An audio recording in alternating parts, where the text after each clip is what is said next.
Fala Nação! Seja muito bem-vindo ao nosso canal.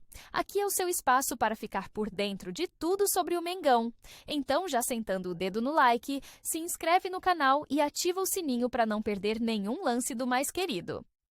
Minha diretoria, nunca ignoremos o fator clássico numa decisão, mas é fato, todo mundo quer saber e todo mundo fica com essa perguntinha maldosa de falar assim, e aí, você vai ser um meme que vai falar que o Vasco tem grande chance contra o Flamengo, você vai ser o cara que vai bancar exageradamente como outros que o Flamengo é 100% classificado e tal, ou você vai ficar no muro e tal. O que você acha? O Flamengo e Vasco da próxima semana, e são 2 jogos, né? Se fosse um jogo só, eu acho que poderíamos até imaginar aí que, não, porra, quem sabe, né? Um Vasco, porra, por que não, né? Um clássico, se equilibra forças num clássico, né? Claro que tem um desequilíbrio natural técnico, mas no clássico isso dá uma diminuída, né? E eu falei ontem muito disso na live aqui depois do jogo do Vasco e Botafogo. Eu falei, gente, a torcida do Vasco tem que ir, né? Porque é uma coisa psicológica importante, você chegar num clássico e sentir um ambiente meio a meio. Se você sentir um ambiente de 70-30, 80-20, você já se coloca, você já entende o patamar do jogo, né? E você começa a ganhar um clássico muitas vezes ali. Então o torcedor do Vasco tem que fazer a parte dele, e por mais difícil que seja acreditar que em 2 jogos o Vasco vai conseguir parar o Flamengo, que voltou a jogar o melhor futebol da América do Sul. O futebol do Flamengo hoje é muito bom mesmo. O Felipe Luiz conseguiu resgatar uma série de coisas, conseguiu fazer o elenco comprar o que ele queria. Quando você conversa com qualquer jogador do Flamengo fora, né, do ar, e acho que nenhum deles engaria no ar, é muito nítido o que eles falam. Porra, a gente adora o Felipe, a gente comprou a ideia, a gente gosta do que ele tá fazendo, a gente gosta de jogar com ele e tal. Os caras estão felizes.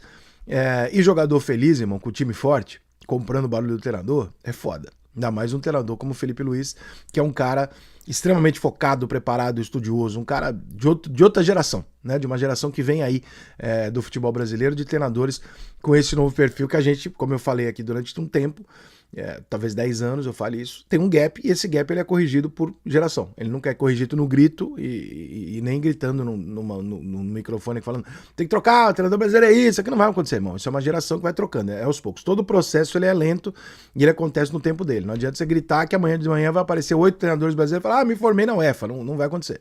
Então, é um processo, né? E nesse processo o Felipe Luiz parece ser um dos caras, parece não, tenho certeza que é um dos caras dessa nova geração de treinadores brasileiros que vai brilhar muito.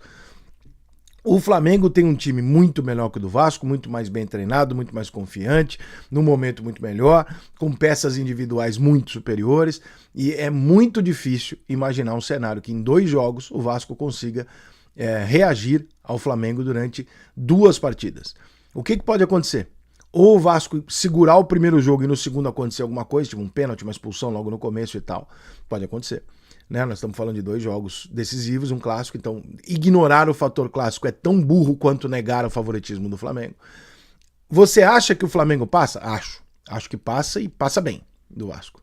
Se fosse um jogo eu não apostaria tudo não, mas em 2 jogos eu acho que a chance é muito pequena do Vasco. Porém, a gente tem algumas coisas aqui para considerar. Vamos pegar o retrospecto do Vasco esse ano aqui. O Vasco foi ganhando os jogos à la Carille, né? Ganhando de quem ele tinha que ganhar. 2-0, 1-0, tal, empata com Volta Redonda, né? Aí pega o Fluminense, perde o Fluminense. Aí pega o São Paulo, correr fora de casa, empata. Pega o Flamengo, perde 2-0.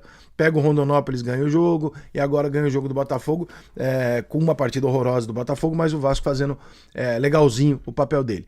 Nós estamos falando de um confronto muito desigual, de um time que está sendo montado agora por um treinador que está extremamente focado em entender que o time do Vasco tem sérias limitações, e essas limitações fazem com que ele tenha que se defender para buscar 1-0, 2-1, e é isso que ele vai fazer, e é isso que o Vasco precisa nesse momento. Mas as figuras de desequilíbrio dos 2 times, o Flamengo tem várias figuras de desequilíbrio, que nenhuma delas nunca chegou no nível, por exemplo, que o Coutinho já chegou na vida dele. Só que a figura de desequilíbrio do Vasco, ela não desequilibra porra nenhuma. Há 6, 7 meses, sei lá eu quantos meses o Coutinho tá no Vasco, não aconteceu nada. O Payet, de vez em quando, tal, mas assim, também não. Então, tem 2 pontos principais aí no time do Vasco que atrasam demais em relação a uma possibilidade de você fazer frente ao Flamengo. Payet e Coutinho. São os 2 jogadores que você deposita a possibilidade desses caras acharem numa partida em comum um resultado em comum, com lances incomuns para empatar e para igualar um jogo desse. Não está acontecendo. Pode acontecer? Porra, tomara que aconteça e os 2 deslanchem no resto do ano, que seja maravilhoso o futebol brasileiro ter esses 2 caras jogando o que eles podem. Mas é fato que até agora a contratação do Coutinho não deu em nada, porque o Coutinho joga algumas partidas ok e tal, mas ninguém contratou o Coutinho pra jogar ok. Ninguém contratou o Coutinho pra jogar bem. Contratou-se o Coutinho pra ele acabar com o jogo, pra ele te dar vitórias improváveis, por exemplo, essa contra o Flamengo.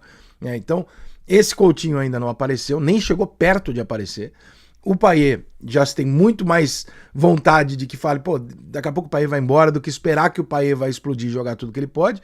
Você tem um garoto lá na frente, você tem um outro garoto entrando aqui no lado e tal, o Verratti que é um fazedor de gol, uma dupla de volantes são bons jogadores, mas não tá ajeitado, não tá tudo ajustado ainda, tipo o Flamengo que tá jogando com o mesmo time há muito tempo.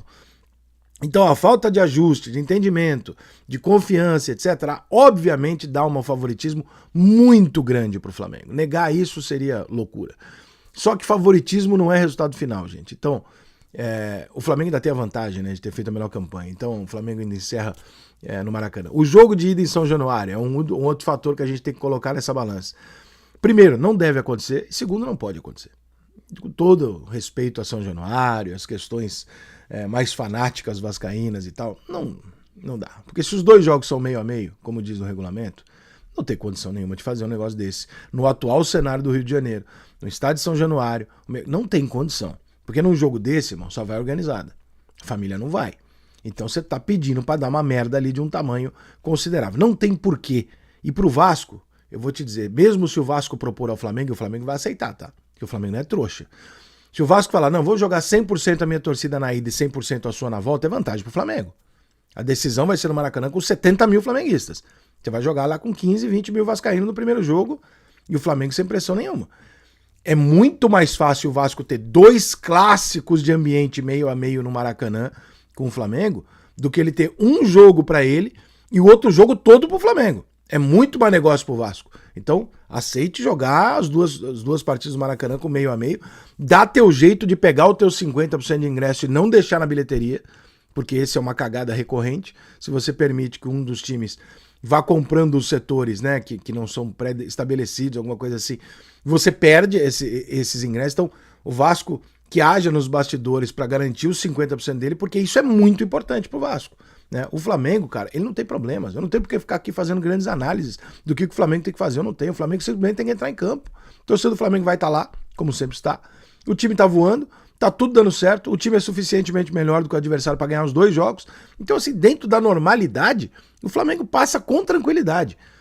Só que o futebol não é uma normalidade. E é nisso que se apega o vascaíno. Então, cara, sem esse negócio de São Januário, dá o teu jeito, Vasco, diretoria do Vasco, de pegar a carga de ingressos e distribuir entre os vascaínos para que tenha meio a meio.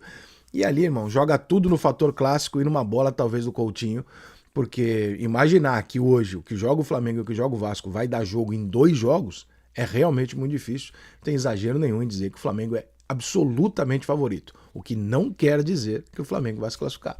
São 2 coisas bem diferentes.